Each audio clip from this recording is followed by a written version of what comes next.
आइए इस वीडियो में हम जानते हैं कि अंतरिक्ष यान कैसे पहुंचाए जाते हैं। पृथ्वी से बाहर कोई भी वस्तु अंतरिक्ष में पहुंचाना बहुत मुश्किल काम होता है। इसमें वस्तु का पृथ्वी के गुरुत्व के प्रभाव से मुक्त होना बहुत ज़रूरी है। इस विशाल बल के विपरीत अंतरिक्ष में जाने के लिए बहुत सारा ईंधन और विशेष तकनीक की ज़रूरत होती है।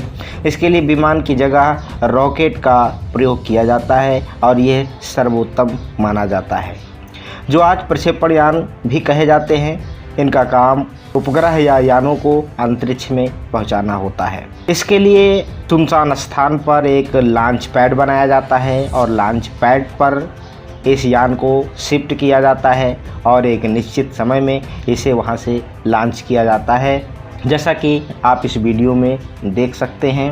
अंतरिक्ष यान में जाना इंसान के लिए सदियों से एक सपना रहा है। जहां इंसान को वायुमंडल की ऊंचाई तक पहुंचने में सैकड़ों साल लग गए, तब जाकर के कहीं विमान बना पाए। अंतरिक्ष में जा पाना इंसान के लिए बहुत बड़ी उपलब्धि है। अंतरिक्ष में जाना आसान नहीं है। आज कई अंतरिक्ष यान और कृत्रिम उपग्रह अंतरिक्ष में इतनी ज़्यादा मात्रा में पहुंचाए जा रहे हैं कि ऐसा लगता है कि अब सैटेलाइट को अंतरिक्ष में भेजना बड़ा आसान हो गया है, लेकिन यह आज भी बहुत मुश्किल काम है। अंतरिक्ष में रॉकेट के जरिए यानों को पहुंचाना बहुत ही चुनौती भरा और खर्चीला काम होता है, जिस पर हमारे वैज्ञानिक आज भी काम कर रहे हैं। इस प्रक्रिया को बहुत आसान बनाने और कम खर्चीला बनाने का सतत प्रयास जारी है। अंतरिक्ष में चीज़ें कैसे जाती हैं, यह जानने के लिए यह समझना ज़रूरी है कि अंतरिक्ष की शुरुआत कहाँ से होती है। हम जहाँ बैठे हैं इससे कितनी ऊंचाई पर अंतरिक्ष शुरू होता है। इसकी शुरुआत अगर देखा जाए तो कारमान रेखा से होती है, जो पृथ्वी की सतह से लगभग 100 किलोमीटर ऊंचे से प्रारंभ होती है, जबकि आमतौर पर वायुयान केवल 10 किलोमीटर तक ही जा सकते हैं। यद्यपि वायुमंडल तो बहुत ऊपर तक है। तकनीकी तौर पर हमारे वायुमंडल के प्रभाव के लिहाज से देखें तो अंतरिक्ष पृथ्वी से 10,000 किलोमीटर ऊंचाई से शुरू होता है, जहां पृथ्वी का असर पूरी तरह से ख़त्म माना जाता है। लेकिन हमारे कृत्रिम उपग्रह इस सीमा से काफ़ी नीचे तक पृथ्वी का चक्कर लगाते हैं। फिर भी कारमान रेखा को वैज्ञानिकों के अनुसार अंतरिक्ष की शुरुआत माना जाता है। वायुयान के साथ एक समस्या है, जिसके कारण उसे अंतरिक्ष में नहीं ले जाया जा सकता। आखिर क्यों नहीं ले जाया जा सकता है? तो इसका उत्तर यह है कि सबसे पहले तो हम जैसे जैसे पृथ्वी से ऊँचे उठते हैं, हवा और ऑक्सीजन दोनों कम होने लगते हैं। जहाँ वायुयान अपने उड़ान के लिए हवा और ऑक्सीजन पर निर्भर रहते हैं, जिस तरह से हमको सांस लेने की आवश्यकता होती है और उसके लिए ज़रूरत होती है ऑक्सीजन की, वैसे ही वायुयान के इंजनों को भी ऑक्सीजन की आवश्यकता होती है। तभी उसके अंदर भरा हुआ ईंधन का दहन होता है और वायुयान को ऊर्जा मिलती है। इसका मतलब ये है कि वायुयान को जब अधिक ऊंचाई पर भेजा जाता है तो उसको पर्याप्त ऑक्सीजन नहीं मिल पाता है, इसलिए वायुयान को ज़्यादा ऊंचाइयों पर उड़ाया नहीं जा सकता। इसके अलावा अत्यधिक ऊंचाई पर इंसान को भी सांस लेने में तकलीफ़ होने लगती है। इसी कारण से हमको वायुयान की जगह पर, विमान की जगह पर दूसरे यान की आवश्यकता पड़ी और उस यान का ही नाम है अंतरिक्ष यान, जो रॉकेट के सहारे ऊँचे भेजे जाते हैं। अर्थात अंतरिक्ष यान को अंतरिक्ष में भेजने के लिए हमें रॉकेट की ज़रूरत पड़ी, जिसने हमारी समस्याओं का हल तो निकाला, परंतु अभी भी ये बहुत खर्चीला काम है।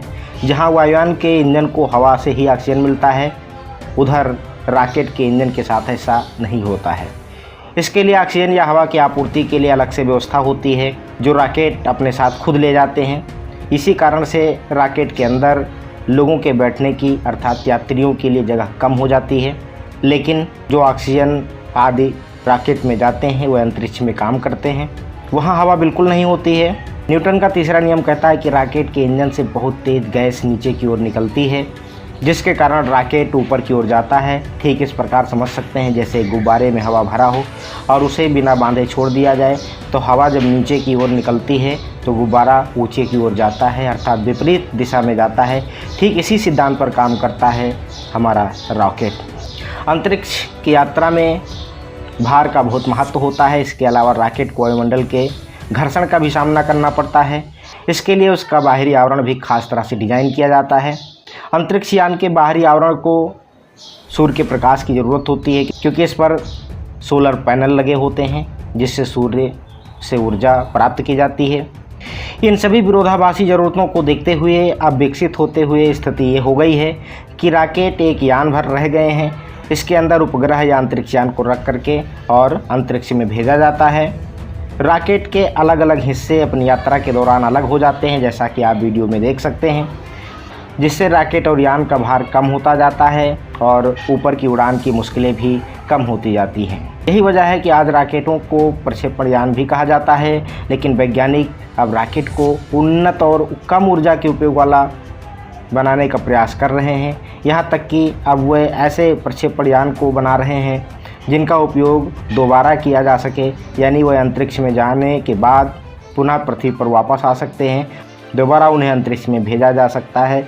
इस टेक्नोलॉजी पर काम हो रहा है और वो दिन आएगा कि इसमें भारत को और दुनिया को सफलता अवश्य मिलेगी। तो इस वीडियो में बस इतना ही, मिलते हैं एक नई वीडियो में। तब तक के लिए नमस्कार, जय हिंद, वंदे मातरम।